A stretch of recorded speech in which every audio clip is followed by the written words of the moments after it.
हर हर महादेव भोलेनाथ की कहानी जो दिल को छू जाए। प्रलय की रात थी। ब्रह्मांड के हर कोने में सन्नाटा पसरा था। तारों की चमक भी मानो भयभीत थी। तभी कैलाश पर एक तीव्र नाद गूंजा और नमः शिवाय हिमालय की चोटियां कांप उठी।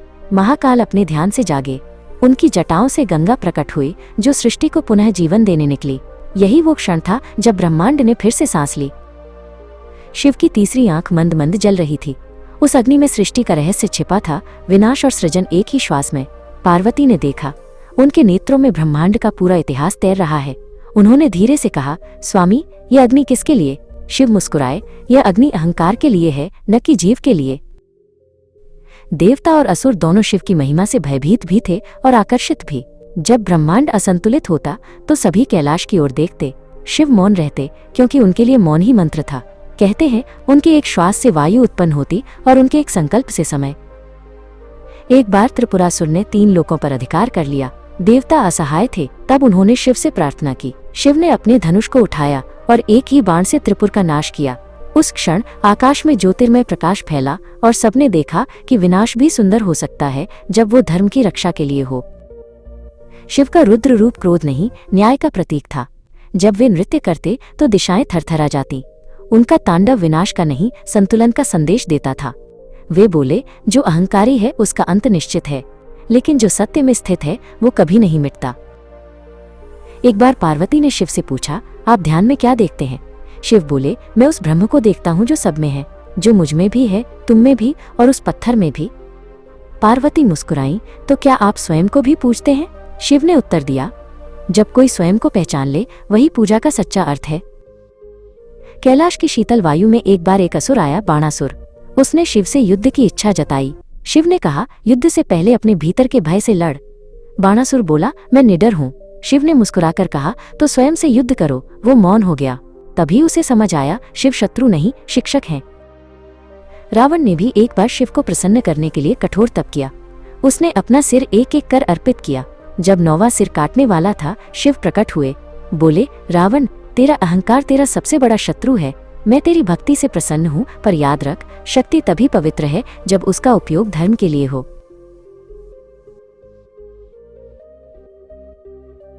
महादेव के गले का नाग भय का नहीं, संयम का प्रतीक था। वो दर्शाता था कि जो अपने भीतर के विष को नियंत्रित कर लेता है वही शिव का भक्त कहलाता है। जब समुद्र मंथन हुआ और विष निकला तो शिव ने उसे पी लिया। उन्होंने दिखाया कि सच्चा त्याग वही है जो दूसरों के कल्याण के लिए हो।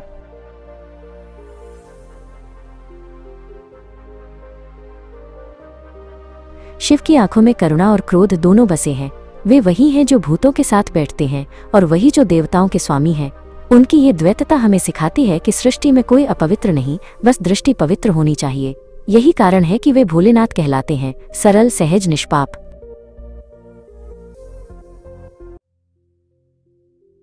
पर कैलाश पर वे केवल महाकाल नहीं, एक पिता और पति भी थे। पार्वती के साथ उनका प्रेम ब्रह्मांड के लिए एक उदाहरण था। उनके पुत्र गणेश और कार्तिकेय उनकी मुस्कान का कारण थे। शिव का परिवार हमें सिखाता है कि वैराग्य का अर्थ रिश्तों का त्याग नहीं, बल्कि उनमें अनासक्त रहना है।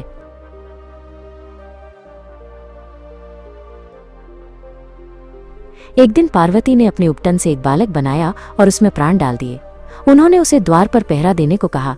जब शिव आए तो बालक ने उन्हें रोक दिया। क्रोध में शिव ने बालक का सिर काट दिया। पार्वती का दुख देख उन्होंने एक हाथी का सिर लगाकर बालक को पुनर्जीवित किया। वही बालक गणपति विघ्नहर्ता कहलाए। उनके दूसरे पुत्र कार्तिकेय देवताओं के सेनापति थे। उन्होंने तारकासुर का वध कर तीनों लोकों को बचाया। शिव ने उन्हें शक्ति का भाला दिया और सिखाया, पुत्र, सच्ची शक्ति विजय में नहीं, धर्म की रक्षा में है। कार्तिकेय ने अपने पिता के वचन को सदैव याद रखा। शिव के सबसे प्रिय गणों में से एक थे नंदी, उनका वाहन। नंदी केवल एक बैल नहीं, बल्कि भक्ति और प्रतीक्षा का प्रतीक थे।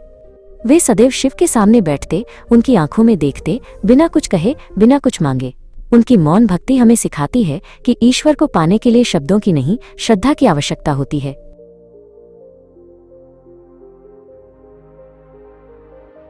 जब राजा भगीरथ ने अपने पूर्वजों की आत्मा की शांति के लिए गंगा को पृथ्वी पर लाने का तप किया तो गंगा का वेग इतना तीव्र था कि पृथ्वी उसे सह नहीं सकती थी।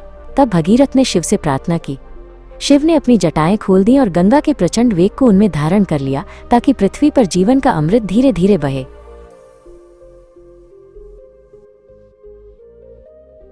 वे दिगंबर हैं, दिशाओं को ही अपना वस्त्र मानते हैं, शरीर पर भस्म लगाते हैं, ये याद दिलाने के लिए कि एक दिन सब कुछ राख हो जाना है।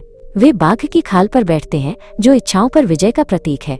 उनका जीवन हमें सिखाता है कि सच्चा धन बाहरी वस्तुओं में नहीं, आंतरिक शांति में है।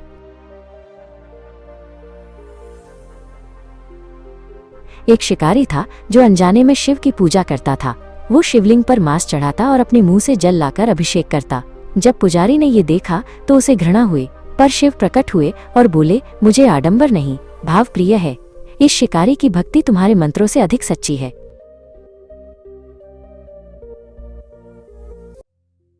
शिव आदि योगी हैं, योग के स्रोत। उन्होंने ही सप्तर्षियों को योग का ज्ञान दिया, जिससे मानवता को आत्म साक्षात्कार का मार्ग मिला। उनका ध्यान केवल निष्क्रियता नहीं, बल्कि ब्रह्मांड की चेतना के साथ एक हो जाने की क्रिया है। वे हमें सिखाते हैं कि शरीर और मन को साध कर ही आत्मा को जाना जा सकता है। एक बालक था मार्कंडेय, जिसकी आयु केवल 16 वर्ष थी। जब यमराज उसके प्राण लेने आए तो बालक ने शिवलिंग को गले लगा लिया। शिव ने यमराज को रोक दिया और मार्कंडेय को चिरंजीवी होने का वरदान दिया। वे महामृत्युंजय हैं, जो काल को भी जीत लेते हैं। उनका एक रूप अर्धनारीश्वर का है, जिसमें वे आधे पुरुष और आधी स्त्री हैं। ये रूप हमें सिखाता है कि शिव और शक्ति, पुरुष और प्रकृति एक दूसरे से अलग नहीं हैं। वे एक ही सत्य के दो पहलू हैं। सृष्टि का संतुलन इसी मिलन पर आधारित है।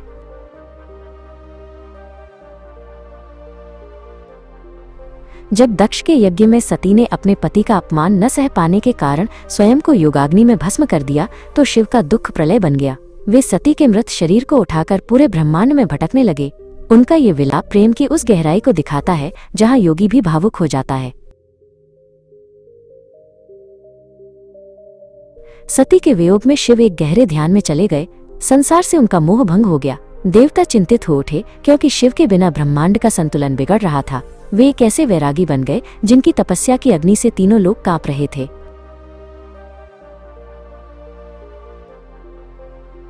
सती ने ही पार्वती के रूप में हिमालय के घर में पुनर्जन्म लिया। शिव को पति रूप में पाने के लिए उन्होंने कठोर तपस्या की। वे अन्न जल त्याग कर केवल पत्तों पर जीवित रहीं। उनकी ये तपस्या हमें सिखाती है कि सच्ची श्रद्धा और दृढ़ संकल्प से कुछ भी प्राप्त किया जा सकता है। देवताओं ने शिव के ध्यान को भंग करने के लिए कामदेव को भेजा। कामदेव ने शिव पर अपना पुष्प बाण चलाया, जिससे शिव का ध्यान टूट गया। क्रोधित शिव ने अपनी तीसरी आंख खोलकर कामदेव को भस्म कर दिया। ये दर्शाता है कि सच्ची तपस्या को सांसारिक इच्छाएं नहीं डिगा सकती।